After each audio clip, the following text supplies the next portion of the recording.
Silence! You are behaving like chickens in a basket. Remember who you are. You are weak tricks, undefeated. We will win. The men are unsure, Legate. Especially now that Aquilinus left us. Many are having second thoughts.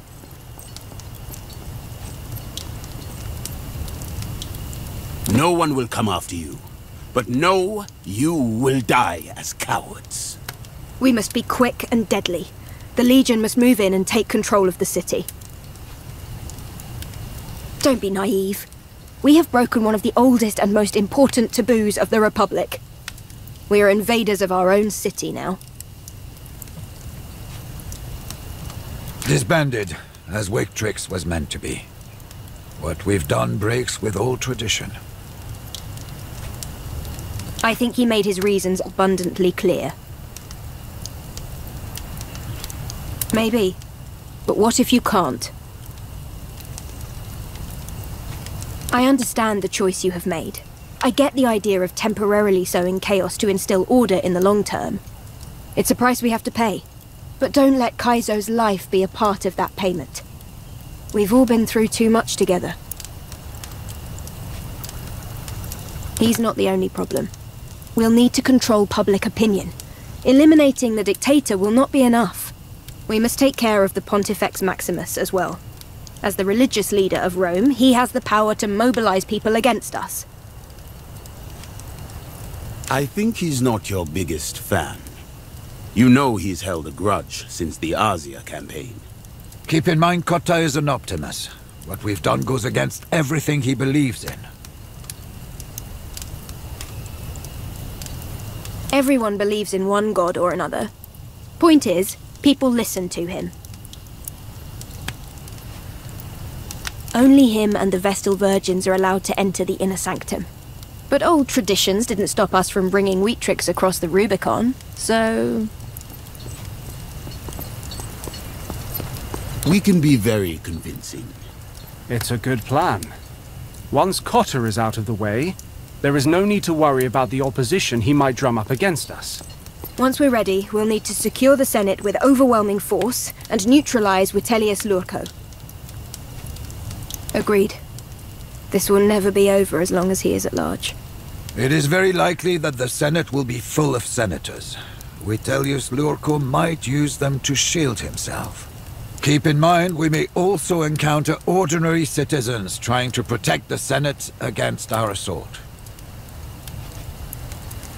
I think we're way past careful. At this point, it's us or them. I believe there's not much else to discuss. The longer we wait, the more we risk failure. I expect nothing but surprises. You don't enter the arena expecting to lose. We will win, as always. I believe there's only one way to find out. The risk is great. But if we win, to rule all of Rome, that would make it all worthwhile. As you command. I should have expected this, you arrogant bastard of a fallen family.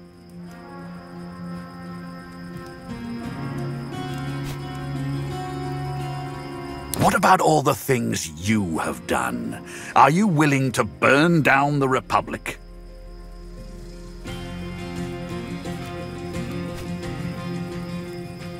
The only threat Rome needs saving from at present is yourself.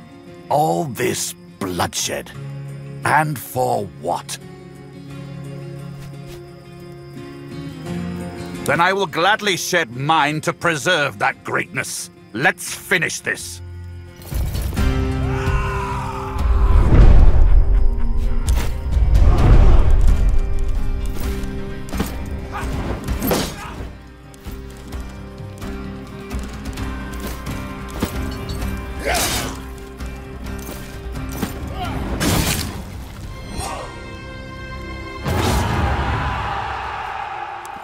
What a fool.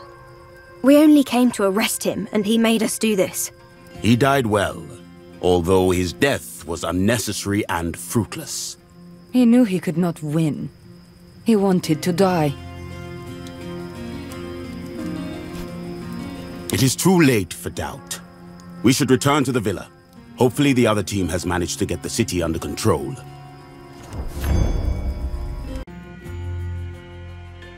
With the Pontifex Maximus out of the picture, our legion has been able to enter the Pomerium. Weaktrix now controls all roads leading into and out of Rome. That's troubling news. I'll put the word out among our Centuriones and gather more information about this. If Ferrata is mustering, we'll have a big problem on our hands. We should slow down and think. Haste will be our enemy now. The city is still not under our complete control. As the current consul, Lurko remains a formidable threat. Our actions have forced even those who hated him before to take his side. There are many important men now trapped in this city, with good reason to move against us. Politically, or even militarily. Let's hear some names. He commands no less than 4 legions in Hispania. If he somehow finds a way to bring word to them... We need to take him out. Or win him over. If possible. He's a shifty one. There's no knowing where he might be. I'm told he hides in the Campus Martius. Perhaps we can pay a visit and rid ourselves of him for good. It seems like Gowinus would prefer to be on the winning side. That we can use to our advantage. Are you kidding? There's no way Cato will support you after what we've done. Then we must take them out as well. Let us not rule out any alternatives to violence just yet. Given a compelling argument, we may sway the senators to join our side.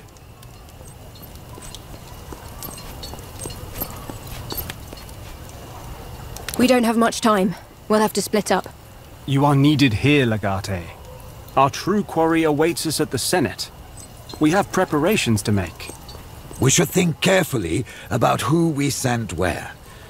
We may yet be able to solve this situation without bloodshed.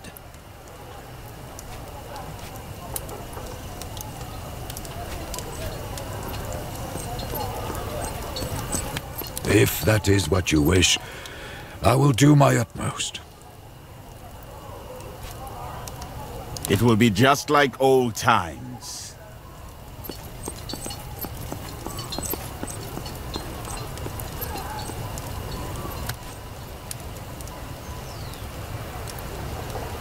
That's not going to be pleasant. I have a feeling the end will be messy. We will need all the help we can get.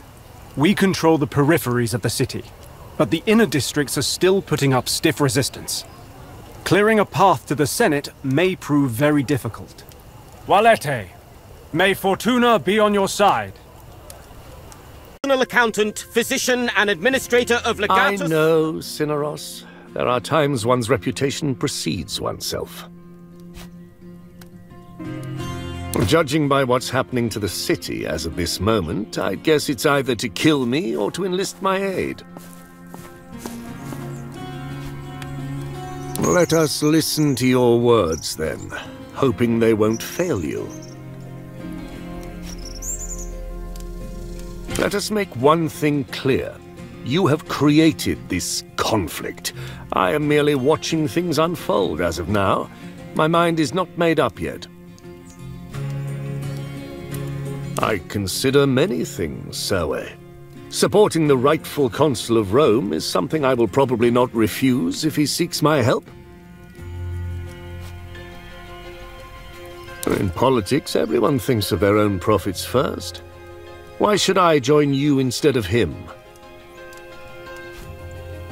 Very well. Tell your Dominus I will remain on the sidelines. You have my word. Bestia Tabat, you are surrounded by my best gladiator archers. You're bluffing. I paid them handsomely. Some people are foolish indeed to fight for the losing side. All right, I'll humor you. Let's say you have me outnumbered. The fact that we're still talking means I have something you want. Let's hear what you have to say. Even if Lurko dies, those who kill him will be branded criminals. I have nothing to gain by supporting you and yours. You're so naive. Friends only get you killed, and I am alive, aren't I?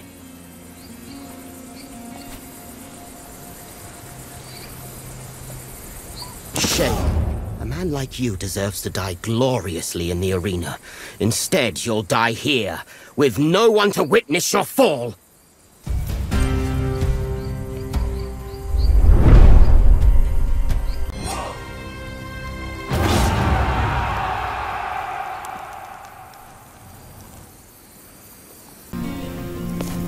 Julia Callida! I should have known. Prepare yourself, Kikero. Our death has arrived. If you survive an encounter with this woman... Let me guess. You want us as sponsors, defending your cause in front of the Senate. You want the Optimates to support the new king. Never. I believe her, Cato. She may be a murderer, but she has conviction. Why should I trust you, Julia, when you don't trust the people? Perhaps he is, but they did elect him consul. Do you think you have the authority to overrule democracy? It's ironic that you claim to defend the rights of the people when you don't trust them yourself. That doesn't change anything. The Republic will not be bought and sold for your favors. Yet by breaking the rules, you prove him right.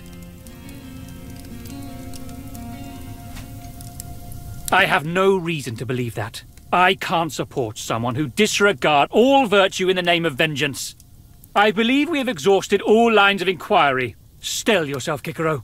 Our time has come to die for the Republic.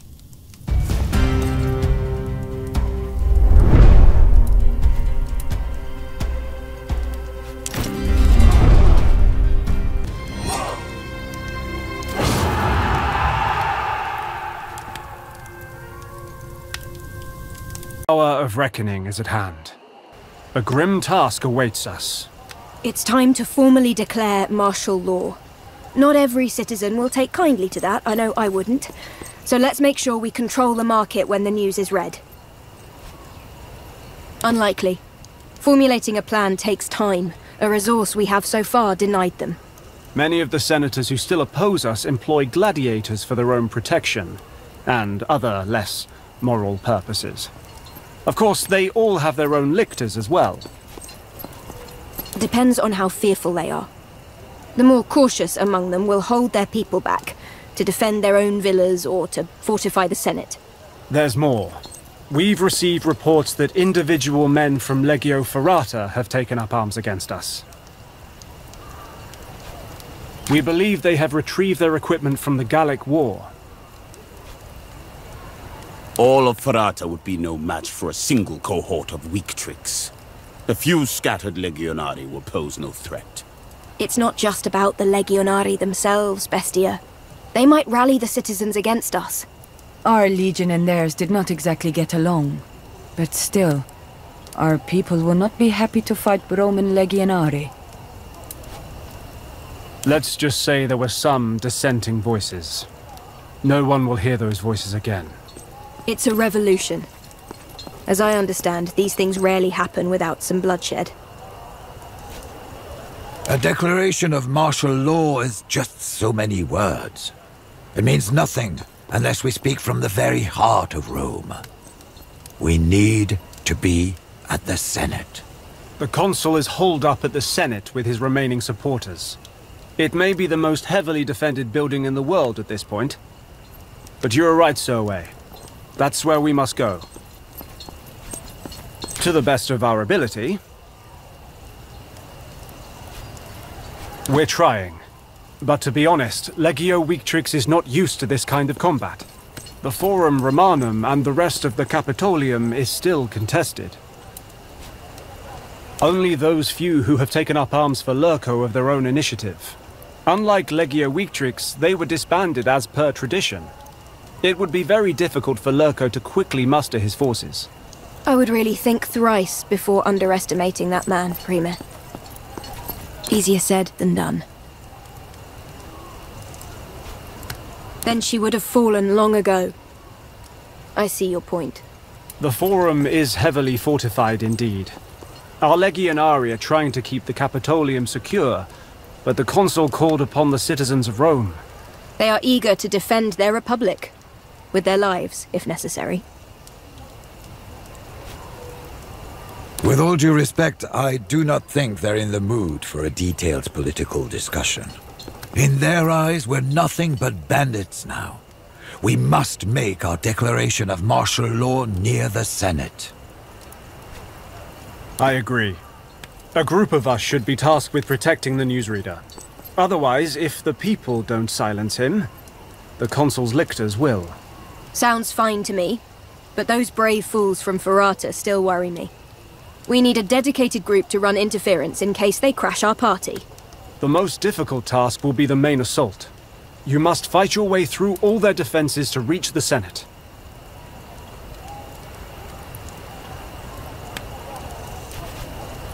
At least this blood has been spilled for a good cause. All right. Time is of the essence.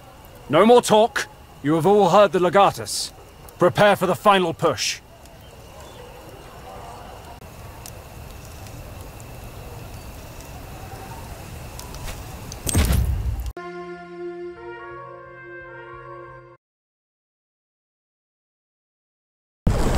Good people of Rome, martial law is in effect for the safety of all citizens.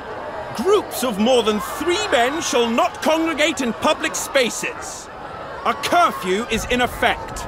Any person found on the streets after dark will be subject to summary judgment. That's preposterous! Who is making these decrees? Long live the Legatus of Legio Victrix. I'm a citizen of Rome. We have rights. Down with you and your Legatus. Vitellius Lorco is consul, not you. Your decrees are worthless. Seeking only peace and the unnecessary shedding of Roman blood, Webius Vitellius Lurco has been publicly implored to accept truce and lay down his arms. Take your truce and stick it up your ass. Let's show them how we feel about their curfew. Who's with me? Form up! Protect the newsreader! That's right! Please protect the newsreader! And your tyrant Legatus!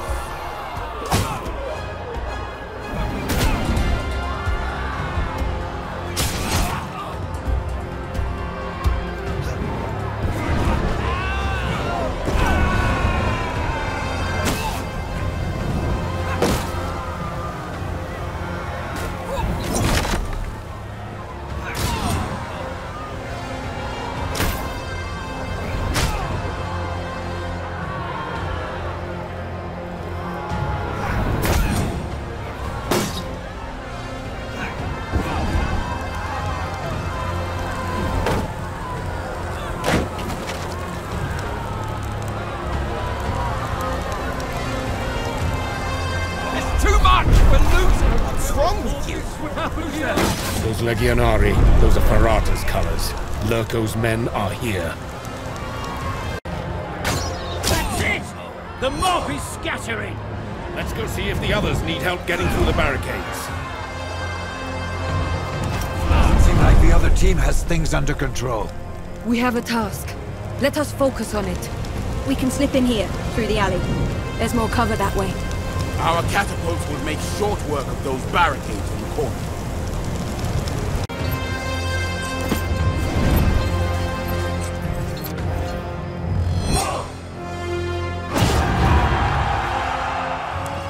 The path is clear.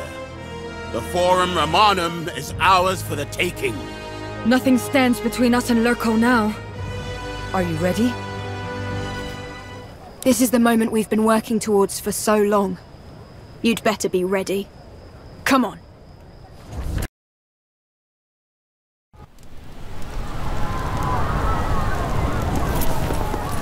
Respect the sanctity of the Senate. Leave now or you will regret it. You know I cannot do that.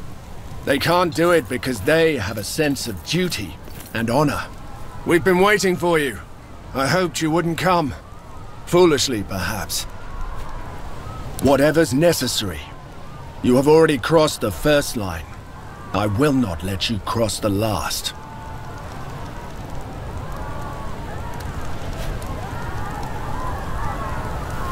I do remember what you did for me, and I'm grateful for that. Maybe you're right. But what you're doing here now, it's not right. Not even your reason for doing it is right. I have to stop you. Perhaps you're right. I don't know anymore. His confidence is wavering. Keep pushing him. I think he can be convinced. Why did you, Calada? Why did you go along with this? Rome is your home too. That's precisely why I'm here. You know how much I had to go through to find my place in this republic. We're going to change things for the better. How can you be so certain? Is it even possible that anything good could come from this chaos? Don't let his silver tongue talk you into abandoning your principles, Centurio. Remember who you are, what you stand for. We will defend the Republic together. The Republic? You killed some great men to get control of this city. Cato, Cicero, yet you left Pompeius alive. No politicians and lawyers to get in your way, only generals, military allies. Is that right? You offered them an olive branch, and they refused. Admirable. Yet, in the grand scheme of things, their deaths didn't even slow you down, did they? Very well. I shall fight with you. But know this. The moment you turn into a tyrant, I will be the first to stop you. Never trust a traitor, my father used to say. This will not change anything, you know. Just give up. I will let your friends go, and grant you a merciful death. You dare leave your consul's side? Cowards! At least you'd save the honor and standing of your family, and not be branded a traitor in the annals of history. No one is laughing! You think you can murder a consul in cold blood and get away with it? They will crucify you. Surely this can't be your plan. Not even you can be this reckless. Nothing you do here will change a thing. Even if I die, you lose. I suppose you think that honor will be yours. Look at where we're standing! At what you're doing! It is fascinating that you remain so blind to your own hypocrisy!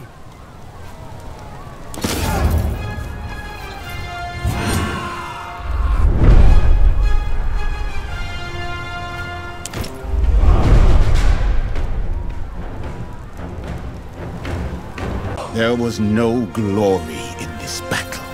Maybe we have gone too far. History will not judge us kindly for this. Come on, let's deal with that son of a dog.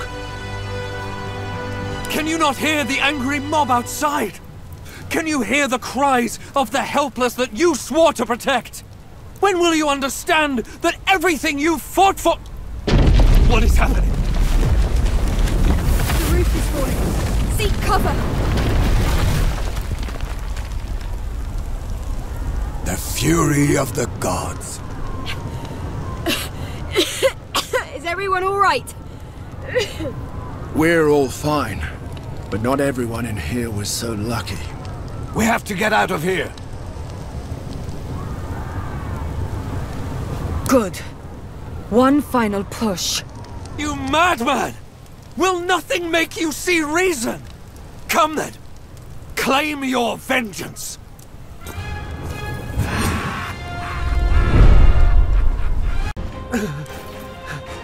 How? I did everything right. There will always be more obstacles for me to conquer, and I will conquer them.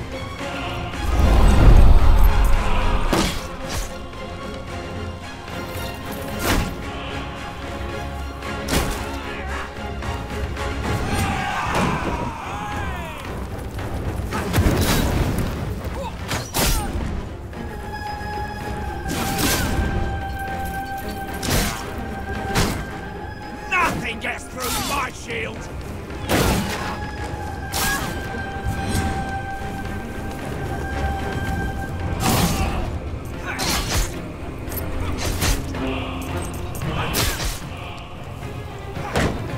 I've got this direction covered.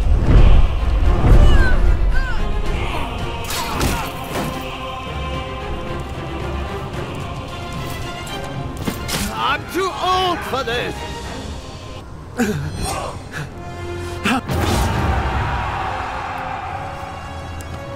To Tartarus with this! I'm getting out of here!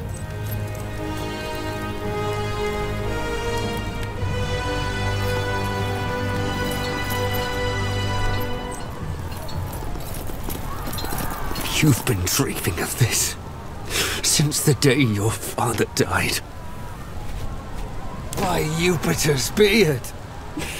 When will you finally understand it never was about you or your sad excuse for a family? I had plans. Great plans for Rome. The Republic is crumbling, but the establishment always hates the revolutionary. Your father was a spy, a tool of the state. He fought for the status quo.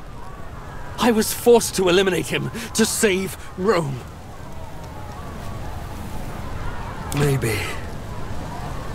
What's clear is that somebody must take charge. The point was never becoming the king. It was that Rome needed a king in the first place. Someone who could cut through the endless dogshit coming out of the Senate. The blatant tribalism, the spiteful self-sabotage, the bribery and greed. We need someone who is willing and able to make difficult and unpopular decisions. If a decision is made for the right reasons, it can never be wrong. It doesn't matter if you kill me. In fact, I'm content. You are clearly a better choice to lead Rome. It seems the park I intended my role to be in molding the first emperor of Rome. When I am dead, your reign will begin.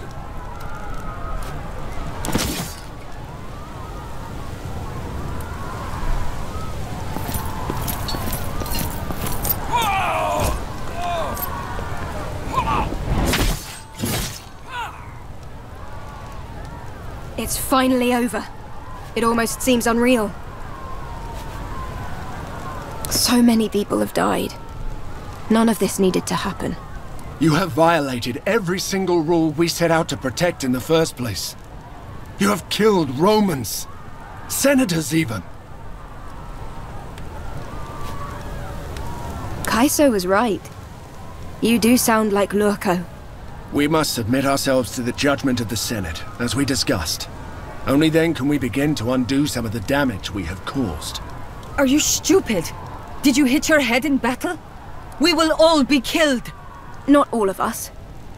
He will probably be condemned to death indeed, but we will not be punished as harshly. We should not get punished at all. We should take over Rome and live like kings.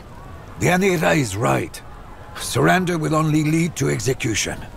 But, Magister, surely morals dictate that he should surrender.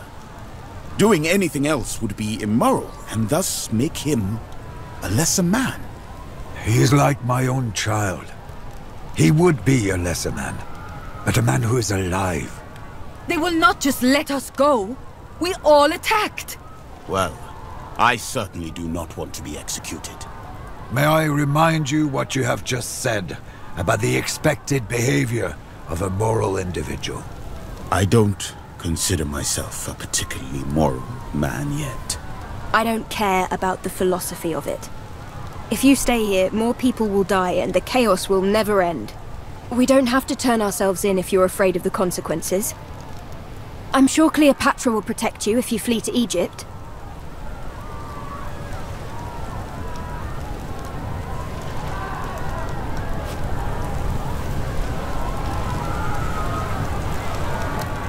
That is still immoral, for you would be avoiding judgment. But I'd feel glad if that happens. Therefore, I am a lesser man. But I feel good about being one. We will follow your lead, of course, whatever you do. If we run, we can never return to Rome. But I will be by your side.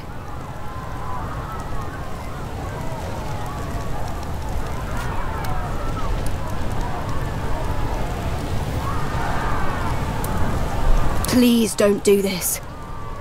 I love you, but surely we did not stop a would-be king only to replace him with another. My debt to you is repaid. I certainly don't owe you any support if you try to overthrow the Republic.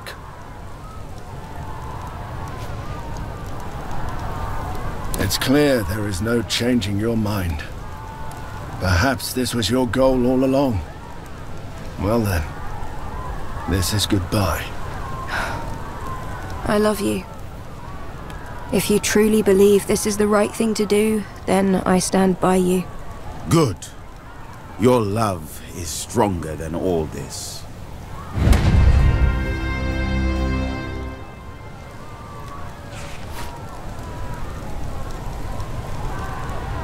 So it was that the Republic of Rome, which had long rested on an unsteady foundation, was finally torn to the ground. From the rubble rose a new, strong empire.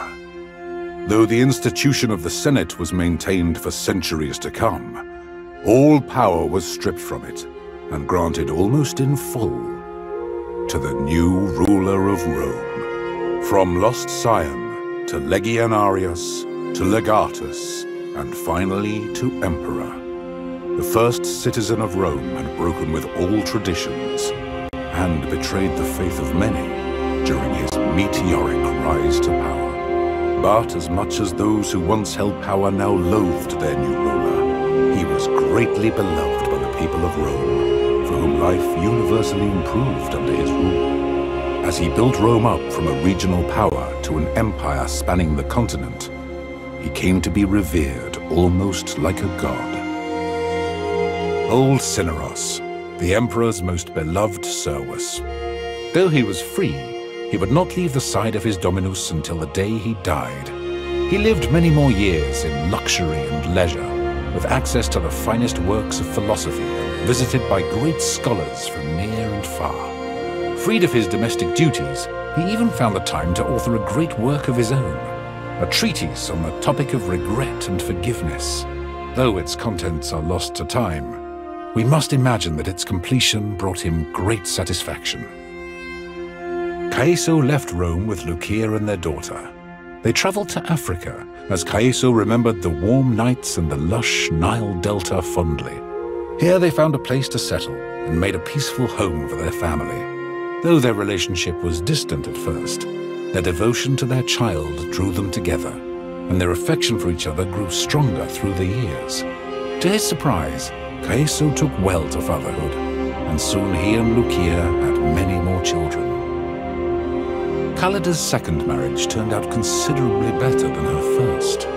With her beloved husband committed to letting her live her best life, she was happy to settle down by his side, supporting him in his endeavors as he supported her. Callida was happy to find that it was possible to be a wife and a mother without giving up the things she loved. She taught their children archery and horseback riding, and nobody ever again looked down on her for her unwomanly pursuits. Bestia stayed by the side of the Emperor of Rome, becoming the leader of a new imperial guard. Uncompromisingly loyal, he was an enforcer as much as he was a protector. and eventually he became one of the most feared men in the Empire. As soon as things had quieted down, Bestia traveled to Africa once more to look for his sister. He did find her and bring her home, and she lived happily there for the rest of her life. Once everything had settled down, Deianira returned to her homelands in Scherthia, where she reconnected with her family. She brought some of them with her back to Rome, where they settled into a life of luxury. Though they would never feel quite at home in the city, they found that it was much easier to be outsiders together than alone. Deianira always remained loyal to her friends.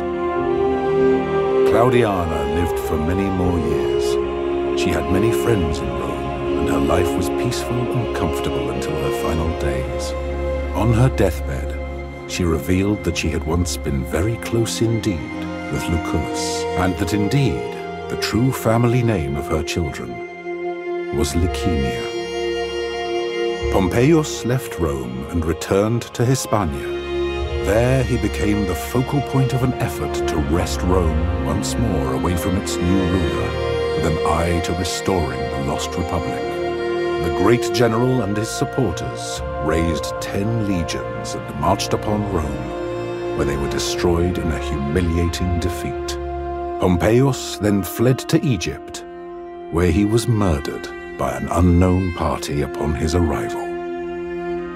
Defeated once more by Rome, Mithridates escaped to the lands north of the Black Sea in the hope that he could raise a new army, but the locals soon rebelled against his rule. Incapable of taking his own life by poison, in the end Mithridates died by the sword of his bodyguard. With Zenobia in charge of Musia, it became once more a peaceful part of the Roman province of Asia Minor. With her focus on trade and strong ties to the neighboring regions, her people enjoyed a period of great prosperity. Without the leadership of Damianos, the rebellion of his gladiators soon spiraled out of control, beginning what became known as the Servile War. Escaped slaves terrorized the Roman citizens throughout Thracia, until the wealthy senator Crassus brutally defeated them and crucified thousands along the road towards Rome.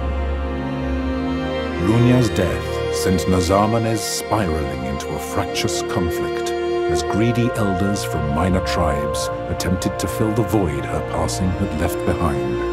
Though Queen Cleopatra attempted to bring the region under control, her attentions were too divided, the conflict too great for her to manage. Rome was forced to send more legions to enforce peace and stability with an iron fist. Though Africa Proconsularis eventually saw peace again, the traditions and culture of the Berber population were lost forever.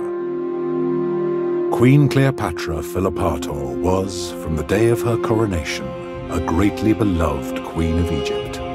Revered and admired by the population, she spent many of her days traveling up and down the Nile to visit her subjects and address their troubles and concerns. Under her rule, Egypt remained a powerful and prosperous nation and a strong ally of Rome. The fruits of the Nile flowed freely to the people of the Republic. After traveling all across Africa for many years, going wherever her instincts took her, Rhea eventually returned to Memphis and to the service of Tener at the Temple of Ubasti. When her mentor passed away, Rhea naturally assumed the mantle as High Priestess of the Cat Goddess. Though the old faith was dwindling, she was greatly beloved by many, and her temple prospered, always home to many, many, many cats. With Dioteuchus once more assuming rulership of the Aedui, the tribe maintained a strong alliance with Rome, and through it, they greatly prospered. With the aid of the Aedui, Gallia slowly unified under Roman rule, and civilization soon began to creep into those lands in the form of paved roads, aqueducts, and fortified Roman towns. In his old age, did the Druid ever regret hastening the absorption and suppression of his own faith and culture? We will never know. The defeat and death of Vercingetorix had reduced the once mighty Auvergne tribe to a myriad of bickering chieftains. Without his vision, his charisma, and his resolve, there was no unifying figure to rally around, and no way for Gallia to resist their slow but inevitable assimilation into Rome. Perhaps if Vercingetorix had lived, some of their culture or religion might have survived in some form. But surely they must be grateful that civilization at last was brought to their lands.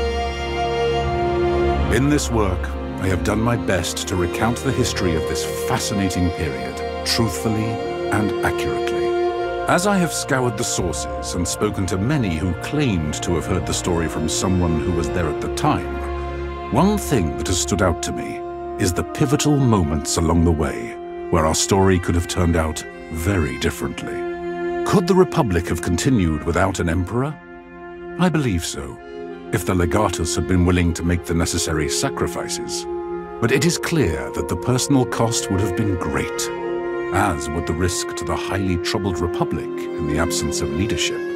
In many ways, Rome was already an empire in want of an emperor. One should always take care when second-guessing historical figures with the benefit of hindsight. Here in the present, there will never truly be a way for you to know how you might have acted if you had lived in the past. Nor can you ever be certain how history will remember you.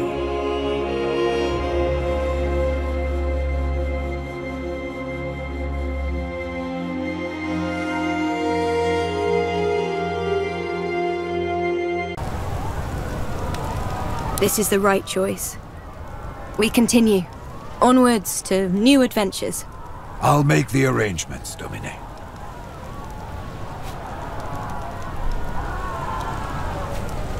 As you wish. She will be in good hands.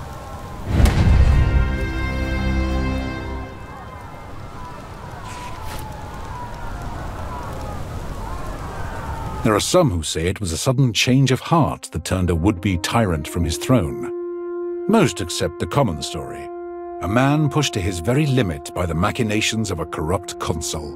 A republic on the brink of becoming an empire, vulnerable to the ambitions of unscrupulous men. A desperate, unlawful action that saved the republic at the cost of one man's career and reputation. Although in one sense the Legatus never returned to Rome, in another, greater sense, he never left.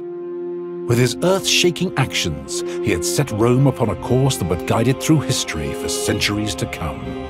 It is said that he retired to a palatial estate in Egypt, overlooking the lush banks of the Nile. He had turned his back on the republic that he had saved, but he became instead a close and trusted advisor to Queen Cleopatra, under whose rule Egypt soon regained its independence and sovereignty from Rome.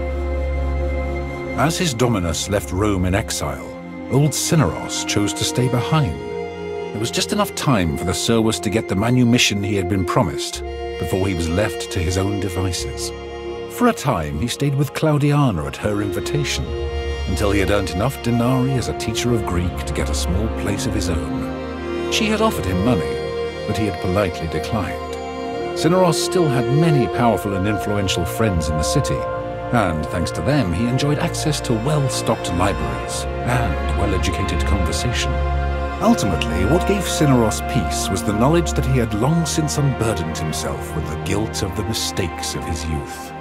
In his final days, he was able to return to Greece at last, and died there, satisfied. When his friends left Rome, Caeso stayed behind in the city to settle down with Lucia and their daughter. Though their relationship was distant at first, the shared love they felt for their daughter soon brought them close, and eventually they had more children together. To his surprise, Caeso took well to the quiet life and to fatherhood, and on the few occasions when he did feel that old lust for adventure bubble back to the surface, he would leave Rome for a time and visit his friends in exile, who were always glad to see him. Even though it began in exile, Callida's second marriage turned out considerably better than her first. She followed her new husband to Egypt, where she valiantly fended off Cleopatra's advances on him. She did not take quickly to the opulent luxury of the royal palace, but eventually she did get used to it. Callida was happy to find that it was possible to be a wife and a mother, without giving up the things she loved. She taught their children archery and horseback riding, and nobody ever again looked down on her for her unwomanly pursuits. Bestia returned to Africa to look for his sister again. Eventually, he did find her, and together they returned to Mauritania, where they settled down in an idyllic village and started new families of their own. In this new, quiet life, Bestia learned the true value of happiness. Deianira followed her friend into exile. Rome had never quite lived up to her expectations, and she was glad to leave it behind. Eventually, she returned to her homelands of Schervia, where she reconnected with her family. But she always remained in contact with her friends, visiting frequently with new stories and exotic spices from distant lands. Claudiana lived for many more years. She had many friends in Rome, and her life was peaceful and comfortable until her final days. On her deathbed, she revealed that she had once been very close indeed with Lucullus, and that indeed the true family name of her children was Liciniia. Defeated once more by Rome, Mithridates escaped to the lands north of the Black Sea in the hope that he could raise a new army, but the locals soon rebelled against his rule. Incapable of taking his own life by poison, in the end, Mithridates died by the sword of his bodyguard. With Zenobia in charge of Musia, it became once more a peaceful part of the Roman province of Asia Minor. With her focus on trade and strong ties to the neighboring regions, her people enjoyed a period of great prosperity. Without the leadership of Damianos, the rebellion of his gladiators soon spiraled out of control, beginning what became known as the Servile War. Escaped slaves terrorized the Roman citizens throughout Thracia until the wealthy senator Crassus brutally defeated them and crucified thousands along the road towards Rome. Lunia's death sent Nazarmanes spiraling into a fractious conflict as greedy elders from minor tribes attempted to fill the void her passing had left behind. Though Queen Cleopatra attempted to bring the region under control, her attentions were too divided, the conflict too great for her to manage. Rome was forced to send more legions to enforce peace and stability with an iron fist. Though Africa Proconsularis eventually saw peace again, the traditions and culture of the Berber population were lost forever. Queen Cleopatra Philopator was, from the day of her coronation, a greatly beloved Queen of Egypt. Revered and admired by the population, she spent many of her days traveling up and down the Nile to visit her subjects and address their troubles and concerns. Under her rule, Egypt remained a powerful and prosperous nation and a strong ally of Rome. The fruits of the Nile flowed freely to the people of the Republic.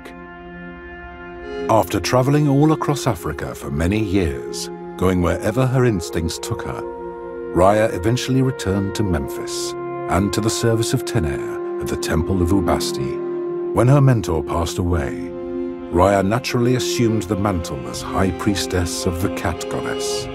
Though the old faith was dwindling, she was greatly beloved by many, and her temple prospered, always home to many, many, many cats.